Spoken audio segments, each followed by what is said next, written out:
all you need to know, the Bloomberg Quint podcast that prepares you for the day's business. Good morning and happy Friday to you. You're listening to the Daily Morning Update from Bloomberg Quint and I'm Alex Matthew. Today is the 24th of January. The Licensing Finance Policy Wing of the Telecom Department yesterday directed all departments concerned to not take any coercive action against telecom operators if they fail to clear additional gross revenue dues until further orders by the Supreme Court of India. Bharti Airtel and Vodafone Idea have communicated to the Telecom Department that they will not pay additional AGR dues of close to 90,000 crore rupees, the deadline for which ended yesterday, and will wait for the outcome of a modification petition listed for hearing before the Supreme Court next week. Now, in a move that could deepen demand in India's government bond market, the Reserve Bank of India reopened a window of foreign investment via the voluntary retention route, which essentially allows investors easier rules in return for a commitment to remain invested for a longer period. The central bank raised the limit for investors via this route from the current 54,606 crore rupees to 1.5 lakh crore rupees. Now, the Supreme Court has reserved its order on a plea by fixed deposit holders of Dewan Housing Finance Corporation or DHFL seeking release of their deposits before the beleaguered home financier restarts lending. The deposit holders said that if DHFL was a going concern and was competent to lend and receive deposits, then it couldn't argue against paying them back. The Supreme Court bench, which is headed by Justice L. Nageshwara Rao, said that it was reluctant to interfere in the resolution process, but would like to know if anything can be done to take care of depositors' concerns. The Securities and Exchange Board of India is likely to call for a forensic audit of the books of Infosys as it continues to probe whistleblower allegations of alleged financial irregularities at the company. That's a PTI report quoting unnamed sources. In the aviation space, SpiceJet expects a turnaround in its cash flow in the last 4 months of 2020 once Boeing's grounded 737 MAX aircraft return to the fleet by mid-year, according to Chairman Ajay Singh. Boeing said yesterday that its clients should expect a return of the 737 MAX by mid-2020. SpiceJet grounded 13 737 MAX planes in March 2019, as did a lot of other airlines across the globe, after technical faults led to 2 crashes involving a Lion Air and Ethiopian Airlines flights, leaving 346 people dead. The nature of deals in India's information technology sector is undergoing a change as clients shun the Big Bang approach in favor of investing in a series of technological developments, according to CP Gurnani of Tech Mahindra. You can read that story on the website bloombergquint.com. Let's talk about international news now. The European Central Bank launched the first review of its policies since 2003, giving itself a wide scope over the aspects of the assessment, but leaving investors largely in the dark on the details. This was announced by the ECB's new head, Christine Lagarde.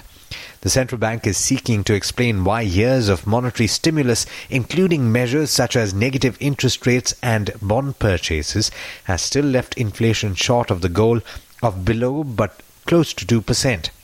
The World Health Organization has stopped short of calling the new coronavirus from central China a global health emergency, saying the outbreak that's killed more than a dozen people so far and sickened hundreds remains a local crisis. Public health experts gathered by the United Nations agency to review the situation were split over whether they should recommend declaring a public health crisis of international concern and instead opted to continue monitoring the outbreak. Asian stocks have started the day mixed, with the 3 early risers heading in different directions. Treasuries have climbed and oil dropped. US stocks eked out small advances helped by gains for big tech companies, and over in mainland China, markets are shut for a holiday today. With that, it's over to Darshan Mehta for the trade setup for the day in India. Morning, Darshan. How are we looking at the start of Friday? Hi Alex, good morning everyone. Global cues are muted at this point of time. The SGX Nifty is indicating a negative outlook. It's down 30 points at this point of time. In terms of results, JSW Steel and Ultratech Cement will report numbers today. Among the other one, there is Bank of Baroda, Aavas Financials, Prestige Estates, Atul and Indian Bank. In terms of results announced, HDFC Life announced the number, strong operating matrices, but the margins disappointed. APE growth of 31%, but the VNB margins continue to come off sequentially. APE growth was driven by decent NBP and regular premium. UBS has raised the target price to 650 from the earlier 630. Biocon results are below estimates. The revenue growth was led by small molecules, biologics and research services vertical. The branded formulation revenues were down 26% over last year, and that impacted the top line. Lower raw material costs aided the margin, while the PAT was impacted by higher tax. Cholamandalam Investment and Finance, weak AUM and disbursement growth despite being a seasonally strong quarter. AUM growth further moderated to 20% from the earlier 24% in the second quarter. Asset quality deteriorated marginally, with stage 3 assets rising to 3.54% from 3.2% in the second quarter.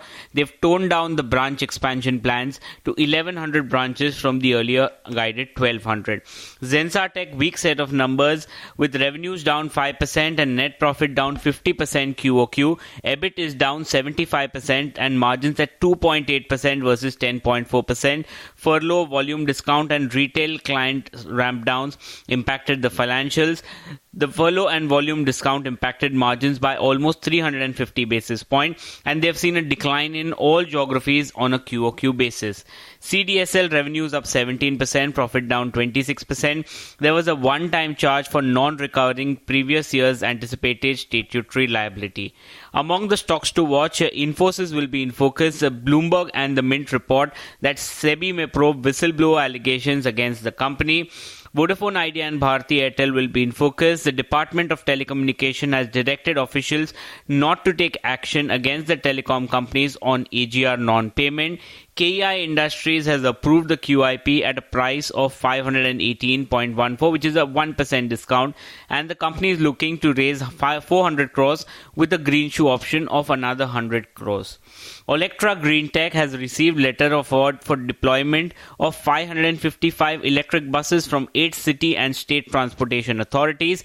PNB Housing Finance has said that Punjab National Bank will remain the majority promoter of the company and will maintain a minimum shareholding in the company at 26%.